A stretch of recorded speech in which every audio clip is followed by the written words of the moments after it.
Hello दोस्तों, क्या आपने कभी सोचा है कि क्यों कुछ लोग हर चुनौती को एक अवसर की तरह देखते हैं, जबकि कुछ लोग जरा सी असफलता से घबरा जाते हैं? क्यों कुछ लोग लगातार ग्रोथ करते रहते हैं, जबकि कुछ एक ही जगह पर ठहर जाते हैं? इसका जवाब छुपा है हमारे माइंडसेट में। कैरल एस ड्वे की यह अद्भुत किताब हमें यह समझाती है कि हमारी सोच का तरीका ही हमारी सफलता और असफलता का सबसे बड़ा कारण है। यह सिर्फ एक मोटिवेशनल नहीं, बल्कि एक साइंटिफिक रिसर्च पर आधारित गाइड है, जो हमें यह सिखाती है कि कैसे हमारी सोच की दिशा ही हमारे जीवन की दिशा तय करती है। हमारे समाज में अक्सर यही सिखाया जाता है कि टैलेंट और इंटेलिजेंस ही सफलता की कुंजी है। लेकिन क्या यह सच में इतना ही आसान है? अगर ऐसा होता तो हर टैलेंटेड इंसान सक्सेसफुल होता, लेकिन हकीकत कुछ और ही कहती है। इस किताब में बताया गया है कि सिर्फ टैलेंट या इंटेलिजेंस नहीं, बल्कि हमारा माइंडसेट ही तय करता है कि हम जिंदगी में कितनी दूर तक जा सकते हैं। ड्वे ने 2 तरह के माइंडसेट्स को डिफाइन किया है, फिक्स्ड माइंडसेट और ग्रोथ माइंडसेट। फिक्स्ड माइंडसेट वाले लोग यह मानते हैं कि उनकी क्षमताएं जन्म से ही तय होती हैं और वे इन्हें बदल नहीं सकते। वे असफलता से डरते हैं, चुनौतियों से भागते हैं और आलोचना से बचते हैं।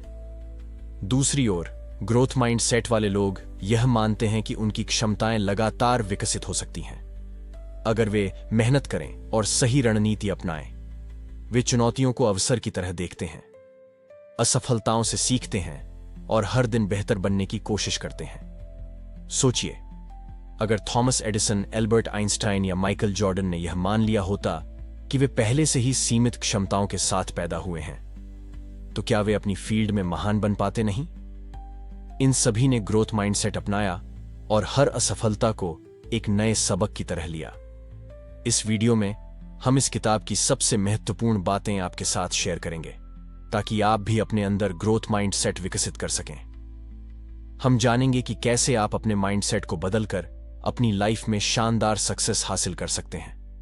अगर आप भी अपने करियर, पढ़ाई, बिजनेस या पर्सनल लाइफ में ग्रोथ करना चाहते हैं, तो इस वीडियो को अंत तक जरूर देखें।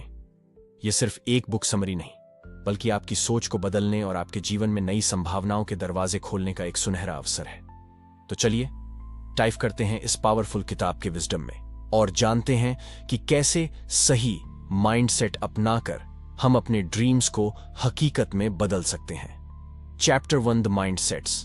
क्या आपने कभी सोचा है कि क्यों कुछ लोग कठिन परिस्थितियों में भी आगे बढ़ते रहते हैं, जबकि कुछ जरा सी मुश्किलों में हार मान लेते हैं? क्यों कुछ लोग लगातार सीखते और बढ़ते रहते हैं, जबकि कुछ अपने ही बनाए गए दायरे में सिमट जाते हैं?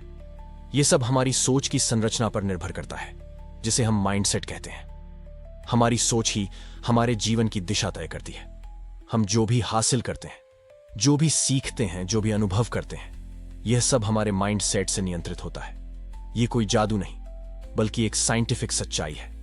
ड्वे अपने रिसर्च के दौरान इस नतीजे पर पहुंची कि इंसानों के माइंडसेट्स मुख्य रूप से 2 प्रकार के होते हैं, फिक्स्ड माइंडसेट, स्थिर सोच, और ग्रोथ माइंडसेट, विकसित सोच।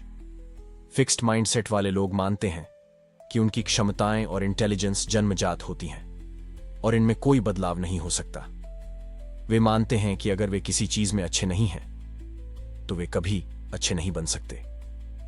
वे असफलता को अपनी पहचान से जोड़ लेते हैं और चुनौतियों से बचने की कोशिश करते हैं। जब वे किसी कठिन समस्या का सामना करते हैं, तो उन्हें लगता है कि यह उनके लिए नहीं बनी है और वे हार मान लेते हैं। उनके लिए असफलता कोशिश करने के बजाय एक स्थायी निशान बन जाती है। वहीं दूसरी ओर ग्रोथ माइंडसेट वाले लोग यह मानते हैं कि उनकी क्षमताएं विकसित की जा सकती हैं, अगर वे मेहनत करें और सही अप्रोच अपनाएं। वे जानते हैं कि सीखना और ग्रोथ एक प्रक्रिया है और असफलता इस प्रक्रिया का एक हिस्सा है। वे चुनौतियों को अवसर की तरह देखते हैं और हर असफलता से कुछ ना कुछ सीखने की कोशिश करते हैं। उनके लिए असफलता एक सबक होती है, न कि कोई स्थायी ठप्पा। अब सवाल उठता है, क्या हमारा माइंडसेट हमारे बचपन में ही तय हो जाता है? क्या इसे बदला जा सकता है? हमारा माइंडसेट पूरी तरह से लचीला, फ्लेक्सिबल होता है। यह हमारे अनुभवों, परवरिश और हमें मिली हुई शिक्षाओं से विकसित होता है। जब बच्चे को यह कहा जाता है कि तुम बहुत होशियार हो, तो वह सोच सकता है कि होशियारी एक स्थायी चीज है, जो या तो होती है या नहीं होती, लेकिन जब उसे यह सिखाया जाता है कि तुमने मेहनत करके यह सीखा, तो वह समझता है कि मेहनत और प्रयास से किसी भी चीज में बेहतर हुआ जा सकता है। एक स्कूल में 2 ग्रुप्स के बच्चों पर एक एक्सपेरिमेंट किया गया। पहले ग्रुप के बच्चों से कहा गया कि वे बहुत टैलेंटेड और इंटेलिजेंट हैं।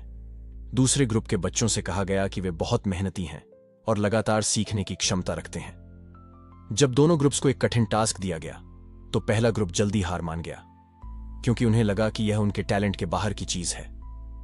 वहीं दूसरा ग्रुप लगातार कोशिश करता रहा, क्योंकि उन्हें विश्वास था कि वे सीख सकते हैं। इससे यह साबित होता है कि अगर हम खुद को सीमित मानेंगे तो हम सीमित ही रह जाएंगे, लेकिन अगर हम यह मान लें कि हम किसी भी स्किल को सीख सकते हैं, तो हमारे लिए कुछ भी नामुमकिन नहीं है।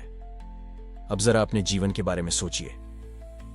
क्या आपने कभी यह महसूस किया है कि आप किसी चीज में अच्छे नहीं हैं और इसीलिए आपने उसे छोड़ दिया? फिक्स्ड माइंडसेट की निशानी हो सकती है, लेकिन अच्छी खबर यह है कि आप इसे बा सकते हैं। आपका माइंडसेट आपके जीवन की दिशा तय करता है। अगर आप अपने माइंडसेट को बदलते हैं, तो आप अपने भविष्य को भी बदल सकते हैं। आप हर असफलता को सीखने का अवसर बना सकते हैं और हर मुश्किल को एक नई शुरुआत की तरह देख सकते हैं। डुक का यह विचार न केवल व्यक्तिगत विकास के लिए, बल्कि शिक्षा, बिजनेस, खेल और रिश्तों में भी उतना ही प्रभावी है। जब हम एक ग्रोथ माइंडसेट अपनाते हैं, तो हम सिर्फ खुद को ही नहीं, बल्कि अपने आसपास के लोगों को भी प्रेरित करते हैं। तो अगली बार जब आप किसी चुनौती का सामना करें, तो खुद से यह सवाल पूछें, क्या मैं हार मानूंगा या इसे सीखने का एक अवसर बना लूंगा? जवाब ही तय करेगा कि आप किस माइंडसेट के साथ जी रहे हैं। फिक्स्ड या growth. Chapter 2, inside mindsets. Mindsets के अंदर की दुनिया। क्या आपने कभी गौर किया है कि जब कोई आपको कहता है कि आप किसी काम में अच्छे नहीं, तो आप कैसा महसूस करते हैं? क्या आप इसे एक चुनौती के रूप में स्वीकार करते हैं और खुद को बेहतर बनाने की कोशिश करते हैं, या फिर आप यह मान लेते हैं कि शायद आप वाकई इस काम में कभी अच्छे नहीं हो सकते? यही वह जगह है जहां हमारा माइंडसेट तय करता है कि हम जीवन में कैसे आगे बढ़ेंगे। यह सिर्फ 2 अलग अलग सोचने के तरीकों की बात नहीं है, बल्कि यह एक ऐसा मानसिक ढांचा है जो हमारी हर प्रतिक्रिया, हर निर्णय और हर प्रयास को प्रभावित करता है। माइंडसेट्स केवल हमारे विश्वास नहीं है, बल्कि यह हमारी जिंदगी की पूरी दिशा को तय करने वाली शक्ति है। जब कोई बच्चा अपने माता पिता या शिक्षकों से यह सुनता है कि तुम बहुत स्मार्ट हो या तुम बहुत टैलेंटेड हो, तो यह एक फिक्स्ड माइंडसेट की नींव रख सकता है। यह सुनने में अच्छा लगता है, लेकिन इसका एक छुपा हुआ असर यह होता है कि वह बच्चा यह मान सकता है कि उसकी सफलता सिर्फ उसके टैलेंट पर निर्भर है, ना कि उसके प्रयासों पर। अब अगर वह किसी मुश्किल स्थिति का सामना करता है और असफल होता है, तो उसे यह महसूस हो सकता है कि शायद वह उतना स्मार्ट नहीं है जितना लोगों ने कहा था। इसके बाद वह चुनौतियों से बचने लगता है, क्योंकि उसे डर होता है कि कहीं असफलता उसकी स्मार्टनेस को गलत साबित ना कर दे। दूसरी ओर, अगर वही बच्चा यह सुनता है कि तुमने बहुत मेहनत की, इसलिए तुम्हें सफलता मिली, तो उसका माइंड सेट ग्रोथ और बढ़ता है। अब वह यह समझने लगता है कि टैलेंट कोई स्थायी चीज नहीं, बल्कि यह मेहनत, धैर्य और सही दृष्टिकोण का नतीजा है। जब वह किसी मुश्किल से टकराएगा, तो उसे लगेगा कि वह इसे सीखकर और बेहतर कर सकता है। फिक्स्ड माइंडसेट वाले लोग असफलता को अपने आत्मसम्मान पर एक सीधा आघात मानते हैं। जब वे किसी मुश्किल समस्या का सामना करते हैं, तो वे यह सोचने लगते हैं कि शायद वे इतने काबिल नहीं हैं। वे खुद को चुनौती से दूर रखने की कोशिश करते हैं, ताकि उनकी क्षमताओं पर कोई सवाल ना उठे। दूसरी तरफ, ग्रोथ माइंडसेट वाले लोग हर चुनौती को एक अवसर के रूप में देखते हैं। वे जानते हैं कि हर असफलता के पीछे सीखने का एक मौका छुपा होता है, और वे खुद को लगातार बेहतर बनाने की कोशिश करते हैं। ड्वे और उनकी टीम ने कुछ छात्रों को 2 ग्रुप्स में बांटा। पहले ग्रुप को आसान सवाल दिए गए और उन्हें उनकी स्मार्टनेस के लिए सराहा गया। दूसरे ग्रुप को कठिन सवाल दिए गए और उन्हें उनकी मेहनत और प्रयास के लिए प्रेरित किया गया। जब दोनों ग्रुप्स को और भी मुश्किल सवालों का सामना करना पड़ा, तो पहले ग्रुप के बच्चे घबरा गए और असफलता से बचने की कोशिश करने लगे। लेकिन दूसरे ग्रुप के बच्चे और ज्यादा उत्साहित हो गए और सवालों को हल करने के लिए और मेहनत करने लगे। इससे यह स्पष्ट हो गया कि जब हम अपनी सफलता को टैलेंट से जोड़ लेते हैं तो हम असफलता से डरने लगते हैं, लेकिन जब हम इसे सीखने की प्रक्रिया का हिस्सा मानते हैं तो हम खुद को हर चुनौती के लिए तैयार रखते हैं। माइंडसेट्स सिर्फ पढ़ाई और करियर तक सीमित नहीं है, यह हमारे हर क्षेत्र में असर डालते हैं।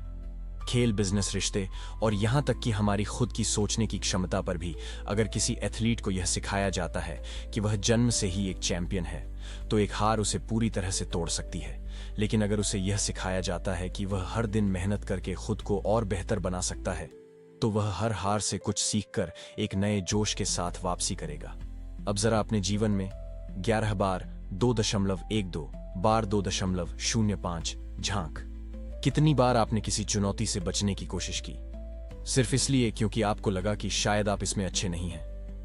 क्या आपने कभी किसी असफलता को अपनी क्षमताओं का आखिरी सच मान लिया है? अगर हां, तो यह फिक्स्ड माइंडसेट की निशानी हो सकती है। लेकिन याद रखिए, माइंडसेट बदले जा सकते हैं।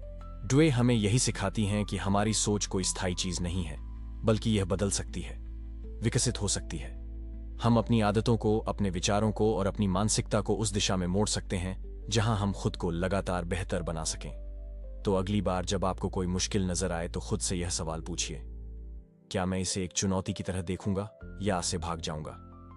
जवाब आपके माइंड 12:52 सेट को परिभाषित करेगा, और अगर आप चाहें तो आप इसे आज से ही बदल सकते हैं। चैप्टर थी द ट्रुथ अबाउट एबिलिटी, एंडैम्पलिंग क्षमताओं और उपलब्धियों की सच्चाई। क्या आपको कभी ऐसा महसूस हुआ है कि कुछ लोग बिना किसी खास मेहनत के ही सफलता हासिल कर लेते हैं, जबकि कुछ लोग दिन रात मेहनत करने के बावजूद भी उतनी दूर तक नहीं पहुंच पाते? क्या सच में कुछ लोग जन्म से ही टैलेंटेड होते हैं और बाकी सिर्फ उनकी परछाई में रह जाते हैं, या फिर सफलता किसी और चीज पर निर्भर करती है? ये सवाल जितने सामान्य लगते हैं उतने ही गहरे हैं, और इनका जवाब हमारे माइंडसेट में छुपा है। हमारी क्षमताएं, एबिलिटीज और हमारी उपलब्धियां। 12:48 13:38। आम्पलिंग जाट टैलेंट का नतीजा नहीं होती, बल्कि यह इस बात पर निर्भर करता है कि हम अपने टैलेंट और क्षमताओं को कैसे देखते हैं। हमारा माइंडसेट ही यह तय करता है कि हम कितनी दूर तक जा सकते हैं। हमारे समाज में एक बहुत बड़ा भ्रम यह है कि प्रतिभा, टैलेंट ही सब कुछ होती है। अगर कोई बच्चा गणित में अच्छा है तो लोग कहेंगे कि वह जन्म से ही गणित का जीनियस है। अगर कोई कलाकार बेहतरीन पेंटिंग बनाता है तो लोग मान लेंगे कि यह उसकी नेचुरल गिफ्ट है। लेकिन क्या यह पूरी सच्चाई है? क्या टैलेंट ही आखिरी चीज है, या फिर मेहनत और सही माइंडसेट उससे भी ज्यादा महत्वपूर्ण है? टैलेंट एक शुरुआती लाभ तो दे सकता है, लेकिन असली सफलता उन लोगों को मिलती है जो 13:37, 14:28 लगातार खुद को बेहतर बनाने के लिए मेहनत करते हैं। उन्होंने देखा कि फिक्स्ड माइंडसेट वाले लोग यह मानते हैं कि उनकी क्षमताएं जन्म से ही तय हो चुकी हैं। अगर वे किसी चीज में अच्छे हैं तो वे उसे जारी रखते हैं, लेकिन अगर वे किसी चीज में संघर्ष करते हैं तो वे जल्दी हार मान लेते हैं। वे चुनौतियों से बचते हैं क्योंकि उन्हें लगता है कि अगर वे असफल हो गए तो यह साबित हो जाएगा कि वे उतने टैलेंटेड नहीं हैं। दूसरी ओर ग्रोथ माइंडसेट वाले लोग यह मानते हैं कि क्षमताएं केवल जन्म से ही नहीं आती, बल्कि उन्हें मेहनत और सही दृष्टिकोण से विकसित किया जा सकता है। वे असफलता को एक सबक के रूप में देखते हैं और अपनी कमजोरियों पर काम करते हैं। वे मानते 14:23 से 15:15 हैं कि लगातार अभ्यास और सही रणनीति से वे किसी भी में महारत हासिल कर सकते हैं। एक प्रसिद्ध उदाहरण माइकल जॉर्डन का है। लोग कहते हैं कि वह जन्मजात महान खिलाड़ी थे, लेकिन हकीकत कुछ और ही कहती है। जब वे स्कूल में थे तब उन्हें उनकी बास्केटबॉल टीम से निकाल दिया गया था क्योंकि वे उस समय उतने अच्छे नहीं थे। अगर वे फिक्स्ड माइंडसेट रखते तो शायद उन्होंने कभी बास्केटबॉल को गंभीरता से नहीं लिया होता, लेकिन उन्होंने ग्रोथ माइंडसेट अपनाया, अपनी कमियों पर काम किया, घंटों तक प्रैक्टिस की और खुद को दुनिया के सबसे महान बास्केटबॉल खिलाड़ियों में शामिल किया। उनकी सफलता सिर्फ टैलेंट का नतीजा नहीं थी, बल्कि उनकी मेहनत, सही माइंडसेट और 15 बार 12 से 16 मिनट से 3 सेकंड लगातार सुधार की प्रक्रिया का परिणाम थी। फिक्स्ड माइंडसेट वाले लोग अक्सर खुद को असफलता से बचाने के लिए आसान रास्ते चुनते हैं। वे ऐसे काम करना पसंद करते हैं जिनमें वे पहले से ही अच्छे हैं, ताकि उन्हें खुद को साबित करने की जरूरत ना पड़े। लेकिन यह सोच लंबे समय में उन्हें आगे बढ़ने से रोक देती है। वहीं ग्रोथ माइंडसेट वाले लोग नई चीजें सीखने से नहीं डरते, वे असफल होने से नहीं घबराते, बल्कि वे हर असफलता को अपने लिए एक अवसर की तरह देखते हैं। एक और दिलचस्प रिसर्च में वैज्ञानिकों ने बच्चों के 2 ग्रुप्स पर अध्ययन किया। पहले ग्रुप के बच्चों को यह बताया गया कि वे बहुत स्मार्ट हैं और उनकी सफलता उनकी बुद्धिमत्ता की वजह से है। दूसरे ग्रुप के 16 बच्चों को यह बताया गया कि वे इसलिए सफल हुए क्योंकि उन्होंने बहुत मेहनत की। जब इन बच्चों को बाद में एक कठिन टेस्ट दिया गया तो पहले ग्रुप के बच्चे जल्दी हार मान गए क्योंकि वे अपनी स्मार्टनेस को बचाना चाहते थे और असफलता को खुद से जोड़कर देखने लगे।